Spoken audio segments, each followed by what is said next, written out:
क्या आप जानते हैं 6 बजे के बाद शरीर का अंतिम संस्कार क्यों नहीं किए जाते? और क्या आपको पता है मृत्यु के बाद क्या होता है? और 24 घंटे बाद आत्मा घर क्यों आती है? और मृत्यु के बाद 13वीं क्यों मनाई जाती है? क्या 13 दिनों तक मृतक की आत्मा घर पर रहती है?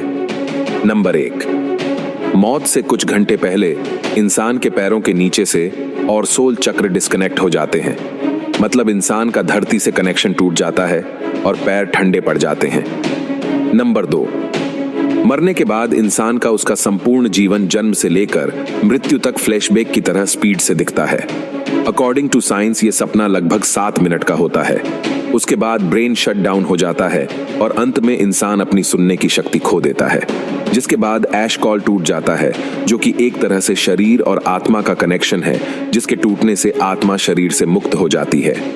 नंबर 3, लंबे समय से शरीर में रहने के कारण वो बॉडी को छोड़ने से मना करती है।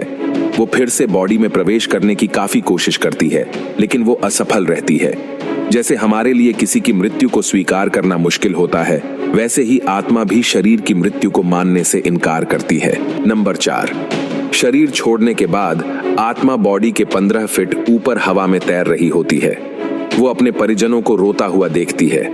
उसके बारे में बोले गए शब्दों से किसी शोर की तरह सुनाई देते हैं। नंबर 5, हिंदू ग्रंथों के अनुसार रात के समय अंतिम संस्कार नहीं किया जाता। उसे सूर्य देव की पहली किरण के बाद ही जलाया जाता है। अगर किसी व्यक्ति का अंतिम संस्कार रात को किया जाए तो उसकी आत्मा प्रेत योनि में प्रवेश करती है, जिसके बाद वो सदा के लिए हमारे डायमेंशन यानी कि आयाम में भटकती रहती है।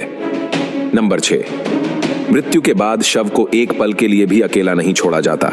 अगर शव को रात भर घर में रखा जाए तो संपूर्ण परिजन रात भर शव के पास जागते हैं। एक बार एक गांव में एक शव को कुछ पलों के लिए अकेला छोड़ दिया गया, जिसके बाद बाहरी प्रेतों ने उसके ऊपर कब्जा कर लिया और मृत बॉडी ने पूरा गांव जला दिया। गांव में हनुमान जी का एक मंदिर था। मरी हुई बॉडी जैसे ही हनुमान जी के मंदिर के सामने से गुजरी, उन आत्माओं ने हनुमान जी की मूर्ति देखी और फिर डर कर उस बॉडी को छोड़ दिया। तब से लेकर आज तक कोई भी डेड बॉडी को अकेले छोड़ने की गलती नहीं करता। नंबर 7, अंतिम समय में 2 यमदूत आते हैं। वो मरने वाले के साथ जैसा उसने संपूर्ण जीवन लोगों से व्यवहार किया था, ठीक वैसा ही व्यवहार उसके साथ करते हैं।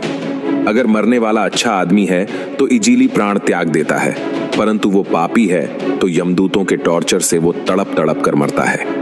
नंबर 8, जिसके बाद आत्मा को एक प्रकाशमय गुफा से होते हुए यमदूत यमलोक लेके जाते हैं।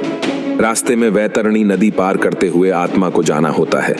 ये नदी आग से लथपथ होती है। जिसने अच्छे कर्म किए हैं वो इजीली इस नदी को पार कर लेता है, लेकिन अगर कोई पापी व्यक्ति है तो उसे काफी पीड़ा भोगनी पड़ती है। नंबर 9, उसके बाद उस आत्मा को यमराज के सामने खड़ा कर दिया जाता है।